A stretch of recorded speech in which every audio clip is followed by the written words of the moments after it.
Police say a 16-year-old is accused of shooting and killing her own mother. And now investigators are trying to figure out why.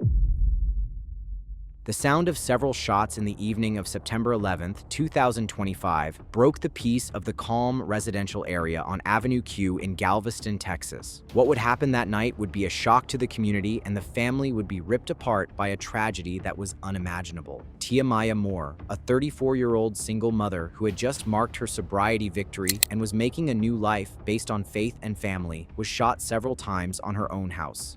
Her own 16-year-old daughter was the alleged criminal. This case makes us grapple with hard questions about family structure, mental health, and the red flags that we may fail to notice when tragedy catches us unawares within our own households. But there's something no one knows about. Why would a daughter kill her own mother? Let's uncover this. Moore was not simply a victim of a shocking crime. She was a woman experiencing a major personal change. Her friends and family talk of a loving mother who had struggled hard to transform her life and who found strength in her religion and love towards her children. On the fateful September evening of 2011, Tiamoya Moore, aged 34 of Galveston, was discovered with gunshot wounds in her home. Though the story of her life and her death is far more than just the tragic situations surrounding her death. Her childhood best friend, Alicia Giesinger, created an image of a woman whose generosity had no limits. Tia would do you a favor and give you the shirt off of her back. Tia loved her kids. She sacrifices everything to her children. Giesinger told Fox 26 Houston that she was very spiritual, very into God, and turned her life around because of God. This was not merely spiritual rhetoric, but instead a documented process that Moore had been bravely discussing on the social media. Through her Facebook page, she had been publicly recording her sobriety process in the past few months, and she would be of encouragement to other people who could be grappling with the same issues. In December, she was writing with a sense of pride and hope. "I am happy with me." And the statement itself was already very big, as it reflected her own development and the new sense of self-esteem. The image that comes up is that of a mother who realized the need to change, not only in her life, but that of her children. Spirituality was something that she had turned to hold on to her life, and she has turned to religion to have the strength to go through the hard times and create a successful future. Those who knew her say that she had taken her roots, was working hard to be the mother and person she desired to be. Moore's commitment to her children was unwavering. Friends consistently describe her as someone who would do anything for her kids, a woman whose world revolved around their well-being and future. This makes the events of September 11th all the more devastating. A woman who had dedicated herself to creating a stable, loving home was killed in that very sanctuary she had worked so hard to build. Her journey toward sobriety and spiritual renewal represents the kind of second-chance story that communities should celebrate. Moore had looked at her life, identified what needed to change, and was actively doing the work to become better. She was sharing her struggles and victories publicly, potentially helping others who might be on similar journeys. The courage it takes to be vulnerable about personal struggles, especially in the age of social media, cannot be understated. At around 7:49 p.m., officers answered a home in the 5100 block of Avenue Q after they received reports of several gunshots. Something ordinary in Moore household would turn out to be an unimaginable tragedy, and the neighbors would be unwilling observers to a family being torn apart. One of the first to hear the violence was Graciela Molina, who lived across the street of the Moore residence. Her interview with WLTV gives a chilling insight on those horrible times. She was screaming. She was screaming. And boom, boom, boom, boom, boom, I hear. It was scary. I just ran. The terror in the voice of Molina not only portrays her own terror, but also the horror of seeing such violence occur in the place that is supposed to be a home where people should be safe. The series of occurrences that took place that evening speaks of calculated nature of what took place. According to the police, the 16-year-old daughter was arrested when 34-year-old Tiamoya Moore was shot dead in her home in Galveston. At the scene, a gun was recovered. This was not a state of panic or accident. Several shots were taken, implying that this was not an easy-to-comprehend, deliberate action.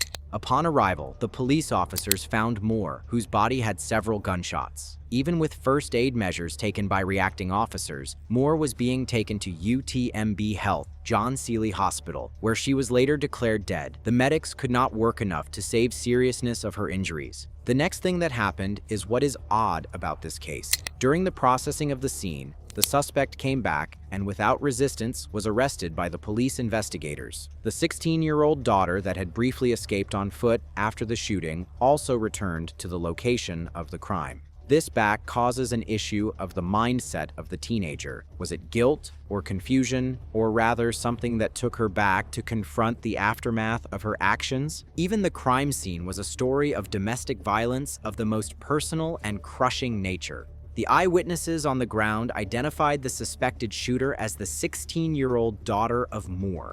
In a house where a mom had been striving to create a base of love and security, violence had been the result of the one that she was struggling the most to protect and care about. The presence of a gun at the scene is a significant matter due to the gun accessibility and safety at home. What was the way that a 16-year-old had access to a weapon? Were there any warning signs that could have indicated the removal of firearms in the house? These are the questions that will probably play the leading role in comprehending the way this tragedy could have been avoided. The fact that the 16-year-old daughter of Moore was arrested demonstrates one of the most shocking parts of this case: the total failure of mother-child bond, which should be the greatest in the human life. The underage girl has not been identified publicly because she is still a teenager, but she is charged with murder in juvenile court over the killing of the woman who provided her with life. To become acquainted with the reasons that may compel a child to murder his parent, it is crucial to study the complicated relationships that may occur in families in hard troubles. During the time that Moore was trying to find her way back and transform her spirit, there were possible residual effects of the family struggle on her children. The process of recovery and healing is not a solitary issue, but it involves a whole family as a subject. The fact that the teenager fled the scene in the first place can be interpreted to imply that she knew how serious what had happened was. This was not a child who failed to understand the repercussions of her actions. She was knowledgeable to a point that she could run. However, she went back to the crime scene when the officers were already working on it, which indicates that she had a complex emotional state that cannot be simply categorized. Children may find it especially difficult to work within families, where recovery is the family activity of parents of recovering nature.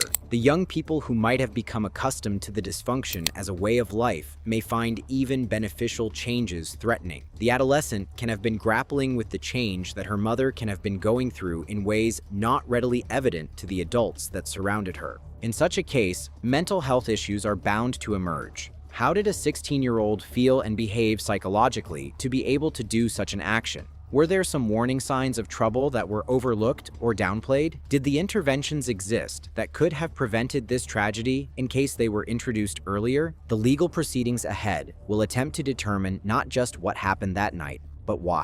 The juvenile justice system will need to balance accountability for a horrific crime with the recognition that the perpetrator is still a child, albeit one who has committed an adult crime. This case will test the system's ability to handle the most extreme form of domestic violence while dealing with a minor defendant. The Moore tragedy has left Galveston community in shambles as they grapple to understand how the story of recovery and hope would turn out so disastrously violent. The case has had people soul-searching on warning signs, family support systems, and resources available to families in crisis. Her childhood friend, Alicia Giesinger, has arranged a GoFundMe to help with the funeral costs of Moore. The campaign is not only a fundraising event, but has become a meeting place among people struggling to come to terms with the absurd, to pay tribute to Moore and her memory, and to come to grips with the reality of her sudden death. The reaction of the persons who knew Moore has been unanimous in describing a woman who was out to make a change in her and her family situation. Friends say that she was a generous, loving, and concerned person about the well-being of her children. This complicates the tragedy still further. How is it possible that the person so committed to her family should be the victim of intra-family's violence? The police have been keen in the statements they make publicly, as they are aware that a case with a juvenile defendant is sensitive, and they must ensure that they do not jeopardize the integrity of the ongoing investigation. Galveston police have established the elementary facts without speculating on the motive and family relationship that might have led to the tragedy. This has brought about debates on what other resources may be required to not only assist those in the recovery process, but also their whole family. The case of the death of Tiamoya Moore is one tragedy that is neither very easy to explain nor very easy to solve. This was a woman who realized her predicament, who had accepted recovery, and was currently in the process of trying to create a better life to herself and her children. Instead of allowing family healing through her sobriety and spiritual healing, it should have been her pillar to unimaginable violence. According to her friend Alicia Giesinger, I would want to know what actually happened, such as what made it get this far that you were forced to take your own mama's life. This is the question that bothers all people who are familiar with Moore and is indicative of the overall community in its attempt to comprehend how family love can turn into family violence.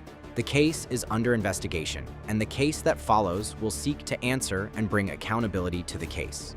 The questions could be left unanswered, however, to those who knew and loved Tiamoya Moore. It is only the memory of a woman who was striving to make herself the version that she was creating and whose life was only being ended when she was starting to discover a path to happiness and peace. Her tale is both an inspiration of the strength of a personal transformation and a sad lesson of how easy it is to lose hope and turn into a heartbreaker. If you found this story important, make sure to like the video, subscribe for more, and share this message so we can spread awareness together. And don't miss our next video, where we uncover another powerful story you need to hear.